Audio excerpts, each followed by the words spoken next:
सारं भुजगेन्द्रं सदा वसन्तमेत्यार् वन्दे भवं भवानी सहितं नमामि।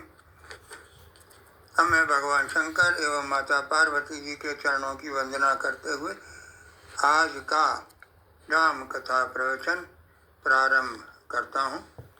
देखिए सज्जनों, पिछली बार के कथा प्रवचन में हम यह प्रसंग सुन रहे थे कि रानी कैकेयी को उसकी दासी मंथरा द्वारा राजा दशरथ से 2 वरदान मांगने के लिए कोप भवन में जाने का परामर्श दिया गया था। रानी ने ऐसा ही किया तथा राजा दशरथ को यह पता चला कि रानी कैकेयी रुष्ट होकर कोप भवन में है, तो वह रानी के पास गए और रानी से प्रेम पूर्वक अपनी बात बताने को कहा कि वे रुष्ट क्यों हैं। राजा अपने मन में अनुमान लगा रहे थे कि कैकेयी शायद अपनी सुख सुविधा के लिए पृथक से कोई राजमहल चाह रही होंगी अथवा पुत्र भरत के लिए राज दरबार में कोई विशिष्ट पद चाह रही होंगी। ये दोनों ही काम राजा के लिए कोई बड़ी बात नहीं थी, परंतु रानी तो कुछ और ही चाह रही थी जिसकी राजा कभी स्वप्न में भी नहीं सोच सकते थे। यहाँ गोस्वामी जी की लेखनी कहती है, यद्यपि नीत निपुण नर नाहु नार चरित जल निज अवगाहु कपट स्नेह बढ़ाई बहुरी बोली बेहस नयन मोह बोली। यद्यपि राजा नीति में निपुण है, परंतु प्रिया चरित्र अपार समुद्र है, सो कपट युक्त प्रेम दर्शाकर मोह बनाकर कैकेयी बोली, मांग मांग उपाय कहाऊं पिय कबहु न देहु न लेव दैन कहेउ वरदान द्वे तेउ पावत संदेह। हे प्रियतम, आप मांग मांग तो कहा करते हैं पर देते लेते कभी कुछ भी नहीं। आपने 2 वरदान देने को कहा था, सो उनके मिलने में भी संदेह है। इस पर राजा ने हंसकर कहा कि प्रिय, तुमने कभी मांगा ही नहीं और मेरा भूलने का स्वभाव होने के कारण याद नहीं है। कहने लगे, झूठेऊ हमें दोष जन देहु दुई के 4 मांग मक लेहु रघुकुल रीति सदा चले आई प्राण जाए पर बचन न जाई। राजा बोले, मुझे झूठ मूठ दोष मत दो, चाहे 2 के बदले 4 वर मांग लो। रघुकुल में सदा से यह रीत चली आई है कि प्राण भले ही चले जाएं पर बचन नहीं जाता।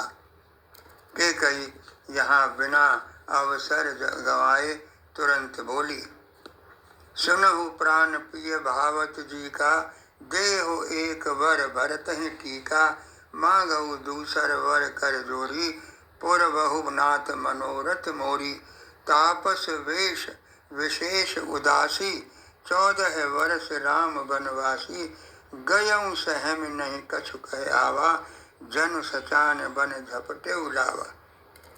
रानी कैकेयी कहने लगी, हे महाराज सुनिए, मेरे मन का एक वर तो यह है कि भरत को राज तिलक दीजिए और दूसरा वचन भी सुनिए कि तपस्वियों के वेश में उदासीन भाव से राम 14 वर्षों तक वन में निवास करें। अचानक यह बात सुनकर राजा सहम गए। उनसे कुछ कहते न बना, मानो बाज बटेर पर झप पड़ा हो। राजा का रंग बिल्कुल उड़ गया, मानो ताड़ के पेड़ पर बिजली गिरी हो। राजा माथे पर हाथ रखकर दोनों नेत्र बंद कर बैठ गए और सोचने लगे कि मेरे मनोरथ रूपी कल्प वृक्ष को फलते समय कैकेयी ने हथनी की तरह जड़ समेत उखाड़ कर फेंक दिया। इस प्रकार राजा मन ही मन खींच रहे हैं। राजा का ऐसा हाल देखकर कैकेयी जले पर नमक छिड़कते हुए बोली, क्या भरत आपके पुत्र नहीं है? क्या आप मुझे दाम देकर खरीद कर लाए हैं? क्या मैं आपकी विवाहिता पत्नी नहीं हूँ? जो मेरा वचन सुनते ही आपको बाण सा लगा तो आप सोच समझकर बात क्यों नहीं कहते? आपने ही वर देने को कहा था, भले ही मत दीजिए, सत्य को छोड़ दीजिए और जगत में अपेश लीजिए। दूसरों का उदाहरण देकर कैकेयी बोली, राजा शिवी, दधीच और बलि ने जो कहा सो शरीर और धन त्याग कर उसे पूरा किया। राजा ने बड़े ही दयनीय भाव से कहा कि हे प्रिय, तुम प्रेम और विश्वास को तोड़कर ऐसे वचन क्यों बोल रही हो? मैं शंकर जी की सौगंध खाकर कहता हूँ, मेरे तो भरत और राम 2 आंखें हैं। मैं प्रातः काल ही दूत भेज दूंगा जो भरत और शत्रुघ्न को लिवा लाएंगे। अच्छा मुहूर्त देखकर मैं भरत को राज्य दे दूंगा। लोभन राम ही राज कर, बहुत भरत पर प्रीत। मैं बड़े छोट विचार कर जी करत रहे नृपनीत। राम को तो राज्य का लोभ है ही नहीं, भरत पर उनका बड़ा प्रेम है। मैं ही अपने मन से छोटे बड़े का विचार कर राजनीति का पालन कर रहा था। मैं राम की 100 बार शपथ लेकर कहता हूँ कि राम की माता कौशल्या ने मुझसे राम के राजतिलक के बारे में कभी नहीं कहा। हाँ, ये बात भी सच है कि मैंने तुमसे भी इस संबंध में विचार विमर्श नहीं किया। अब क्रोध छोड़कर मंगल साज सज। कुछ ही दिनों में भरत युवराज हो जाएंगे। पर एक बात मुझे सता रही है कि तुमने दूसरा वरदान उचित नहीं मांगा। तू क्रोध छोड़कर राम का अपराध तो बता। सब कोई कहते हैं कि राम तो बड़े ही साधु प्रवृत्ति के हैं। तू स्वयं भी राम की सराहना करती थी और अब उन्हें तू वनवास देना चाहती है। इसलिए हे प्रिय, विवेक पूर्वक विचार कर दूसरा वर मांग, जिससे मैं नेत्र भर कर भरत का राज्य अभिषेक देख सकूं। फिर कहने लगे, कहूँ स्वभाव न छल मन माही, जीवन मोर राम बिन नाही। समुझ देख जिय प्रिया प्रवीणा, जीवन राम दरस आधीना। हे प्रिय, मैं स्वभाव से ही कहता हूँ कि मेरा जीवन राम के बिना नहीं है, यानी मेरा जीवन राम के दर्शन के अधीन है। देखिए सज्जनों, राजा दशरथ ने अपने पूर्व जन्म स्वयंभू और मनु के रूप में श्री हरि से यही वर मांगा था कि मेरा जीवन आपके दर्शनों के अधीन रहे। इसी कारण राजा दशरथ के श्री मुख से ये बात निकल रही है।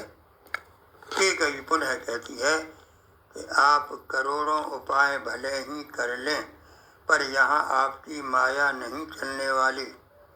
या तो जो वर मांगा है वह दीजिए, नहीं तो अपयश लीजिए। राम साधु हैं तो आप सयाने साधु हैं और राम की माता भी भली हैं। और सुनिए महाराज, होत प्रात मुनि वेश धर, जौन राम बन जाए, मोर मरन राउर अजस, नृप समुझे मन माह। कैकेयी बोली, जो सवेरा होते ही मुनि का वेश धारण कर राम वन को नहीं जाते हैं, तो हे राजन समझ लीजिए कि मेरा मरण होगा और आपका अपयश। यहाँ कैकेयी ने अंतिम शक्तिशाली शब्द बाण छोड़ा, जिससे राजा दशरथ अत्यंत व्याकुल हो गए और कहने लगे, माग माथ अब ही देव तो ही, राम विरह जन मारस मोही। व्याकुल राव शिथिल सब गाता, करिन कल्पतरु मनोह निपाता। राजा बोले, तू मेरा मस्तक मांग ले, मैं अभी तुझे दे दूंगा, पर राम के विरह में मुझे मत मार। राजा व्याकुल हो गए, उनका सारा शरीर शिथिल पड़ गया, मानो पानी के बिना मछली तड़प रही हो। कैकेयी लगातार कड़वे वचन बोलती जा रही है। सो कहने लगी, जो आपको ऐसा ही करना था तो आपने मांग मांग किस बल पर कहा था? दानी भी कहलाना और कंजूसी भी करना, क्या ये दोनों एक साथ संभव है?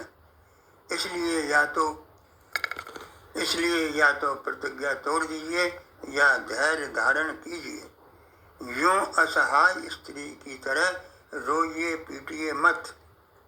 देखिए सज्जनों, इस प्रकार कहकर कैकेयी ने राजा का न केवल घोर अपमान किया, बल्कि स्वयं ने भी निर्लज्जता की सारी सीमाएं पार कर दी। फिर कहने लगी कि सत्यव्रती के लिए तो शरीर, स्त्री, पुत्र, धन सब तिनके के बराबर है। राजा यहाँ अत्यंत दुखी होकर बोले, मरम वचन सुन राव कहो कछ दोष न तोर, लागेउ तोहि पिशाच जिम काल कहावत मोर। कैकेयी के मर्म भेदी वचन सुनकर राजा ने कहा, तू कुछ भी कह, तेरा कुछ भी दोष नहीं है। वास्तव में मेरा काल ही मानो तुझे पिशाच होकर लग गया है, वही तुझसे यह सब कहलवा रहा है। देखिए सज्जनों, जब कोई जीवन में घटना घटित होनी होती है तो उसके निमित्त भी उसी प्रकार बन जाते हैं।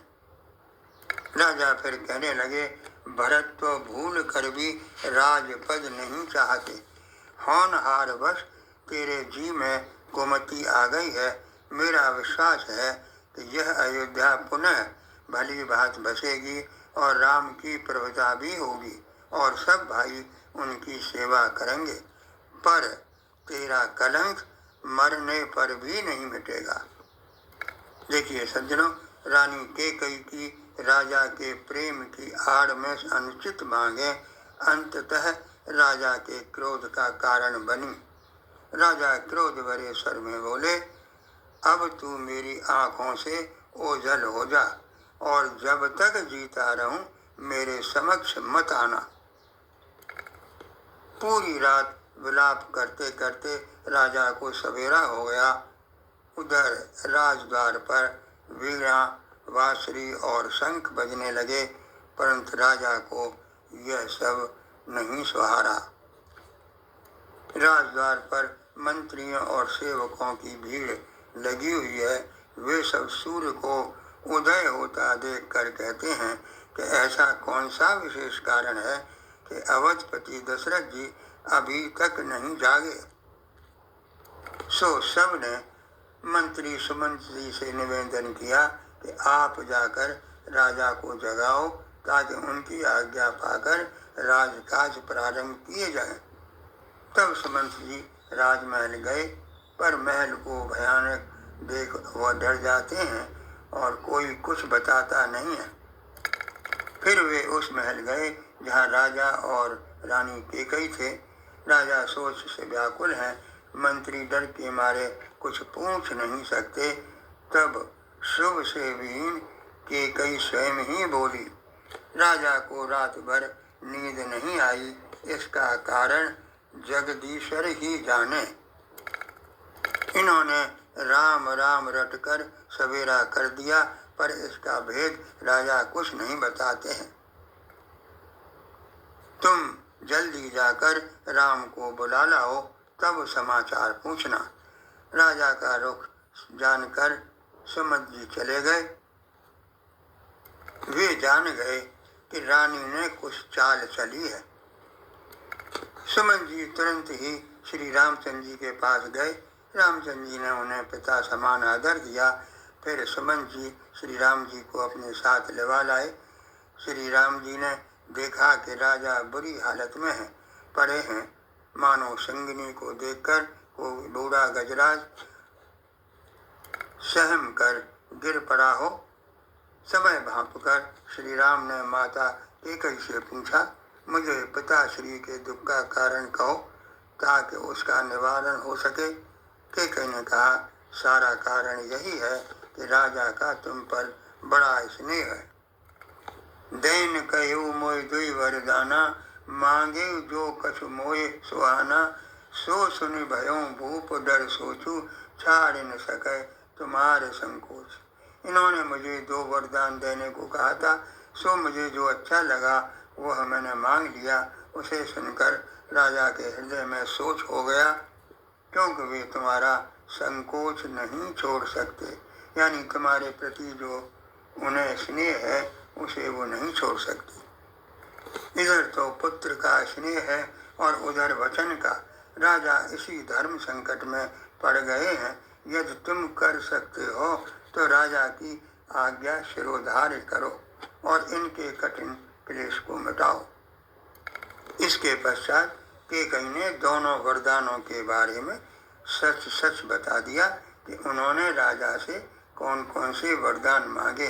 यही कि पहला भरत को राज्य सौंपना और दूसरा राम को 14 वर्ष का वनवास।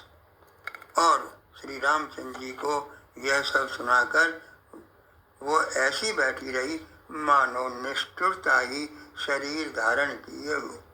परंतु श्री राम तो धैर्यता के प्रतीक हैं, सो धीरज धरकर बोले, मन मुस्काए भानु कुल भानु, राम सहज आनंद निधानु, सुन जननी सोई सुत बड़भागी, जो पितु मातु बचन अनुरागी।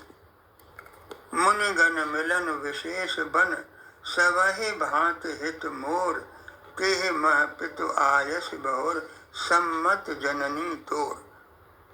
श्री रामचंद्र जी कहने लगे, हे माता सुनो, वही पुत्र बड़भागी है जो माता पिता के वचनों का पालन करने वाला हो। फिर कहने लगे कि वन में तो विशेष रूप से मुनियों से मिलाप होगा, जिससे सभी प्रकार से कल्याण है। उसमें भी पिताश्री की आज्ञा और आपकी सम्मति है। और प्राण प्रिय भरत राज्य पावेंगे, ऐसा प्रतीत होता है कि आज विधाता सब प्रकार से मेरे अनुकूल है। परंतु हे माता, मुझे एक बात का विशेष दुख हो रहा है, वह यह कि महाराज को अत्यंत व्याकुल देखकर इस थोड़ी सी बात पर पिताश्री को इतना भारी दुख है कि मुझे विश्वास नहीं हो रहा। महाराज तो बड़े धीर पुरुष हैं, अवश्य ही मुझसे कोई अपराध हो गया है जिससे महाराज मुझसे कुछ कहते नहीं। हे माता, तुम्हें सौगंध है कि सच सच बताओ क्या बात है। रानी कैकेयी राम का रुख देखकर हर्षित होकर कपट पूर्वक स्नेह दिखाकर बोली, तुम्हारी शपथ और भारत की सौगंध है, मुझे राजा के दुख का दूसरा कुछ भी कारण विदित नहीं है। पुनः बोली, हे तात, तुमसे तो कोई अपराध हो ही नहीं सकता। तुम तो माता पिता और भाइयों को सुख देने वाले हो। मैं तुमसे निवेदन करती हूँ, तुम पिता को समझाकर वही बात कहो जिससे इनके चौथेपन में अपयश न हो। बड़ी चतुराई से कैकेयी ने राम को यह समझाने का प्रयास किया कि इस समय राजा का भला 2 वरदानों के अनुरूप चलने में ही है। इतने में राजा की मूर्छा दूर हुई। उन्होंने राम का स्मरण करके फिर करवट ली। तभी मंत्री ने राम का आना कहकर विनती की तो राजा ने धीरज धरकर नेत्र खोले। राजा ने श्री राम को अपने चरणों में पड़ते देखा। राजा दशरथ राम को देखते ही रह गए। उनके नेत्रों से आंसुओं की धारा बह निकली। शोक बस होने के कारण राजा कुछ बोल नहीं सके। श्री राम को बार बार हृदय से लगाते हैं और मन ही मन ब्रह्मा जी से मनाते हैं कि श्री राम वन को न जाएं। फिर महादेव जी का भी स्मरण कर उनसे भी विनती करते हैं कि मुझे अपना दीन सेवक जानकर मेरे दुख को दूर कीजिए।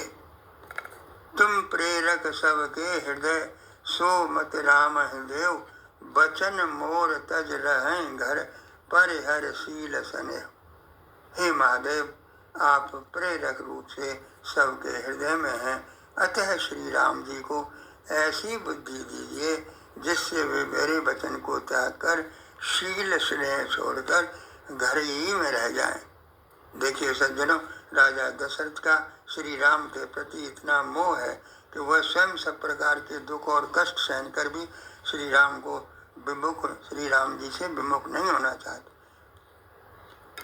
श्री रामचंद्र जी ने पिता को प्रेम के वश जानकर यह सोचकर के माता फिर कुछ कहेंगी तो पिताजी को कष्ट होगा, अवसर जानकर पिताश्री से बोले, हे तात, इस अत्यंत तुच्छ बात के लिए आपने इतना कष्ट पाया, मुझे पहले यह किसी ने नहीं बताया। माता से यानी कैकेयी माता से सुनकर मुझे बहुत शीतलता मिली। देखिए सज्जनों, सहनशील व्यक्ति के लिए ये दो वरदान बहुत ही छोटी प्रवृत्ति के हैं। मंगल समय स्नेहवश सोच परिहरऊ तात, आय सुदेय हरसिंह कहे पुल के प्रभुगात। हे पिताश्री, इस मंगल के समय स्नेहवश होकर सोच करना छोड़ दीजिए और हृदय में प्रसन्न होकर मुझे आज्ञा दीजिए। यह कहकर प्रभु पुलकित हो गए। देखिए सज्जनों, निष्काम कर्म योगी को परिस्थितियां कभी विचलित नहीं कर सकती। सो यहाँ श्री रामचंद्र जी ने यह सब बात अपने पिताश्री को कही और यह भी कहा कि आपकी आज्ञा पालन करके मैं जल्दी ही लौट आऊँगा, अतः कृपया आज्ञा दीजिए। माता से भी विदा मांग कर आता हूँ, फिर आपके चरण स्पर्श कर वन को गमन करूँगा। ऐसा कहकर श्री राम जल्दी वहाँ से चल दिए। राजा ने शोकवश कोई उत्तर नहीं दिया।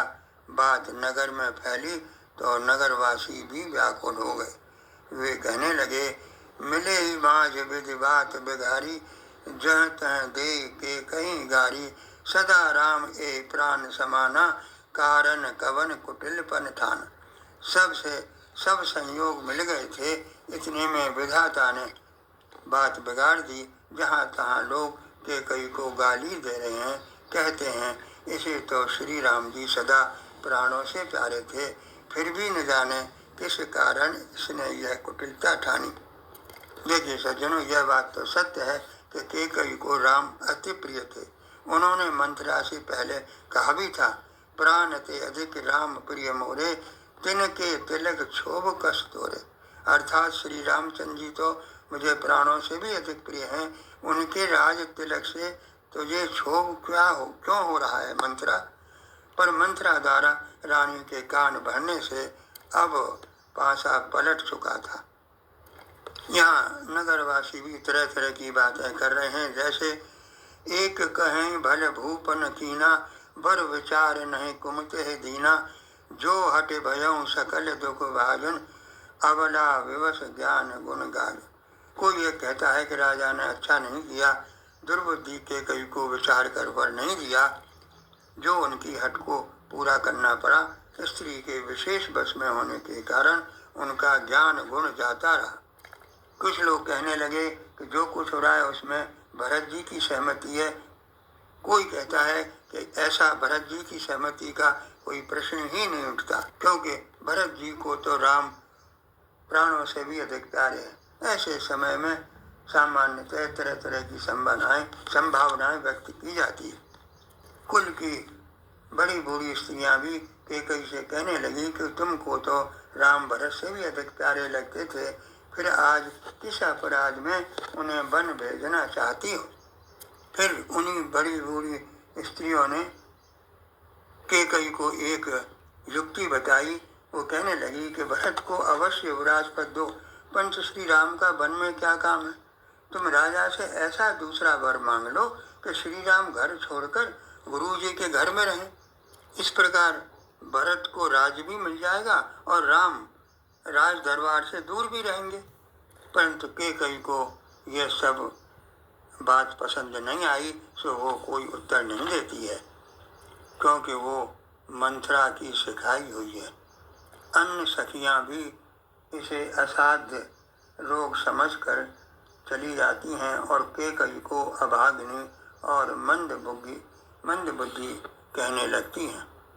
आगामी प्रवचन में इसी प्रसंग पर चर्चा होगी। अब हम इस कथा को यहीं विराम देते हैं। जय श्री राम।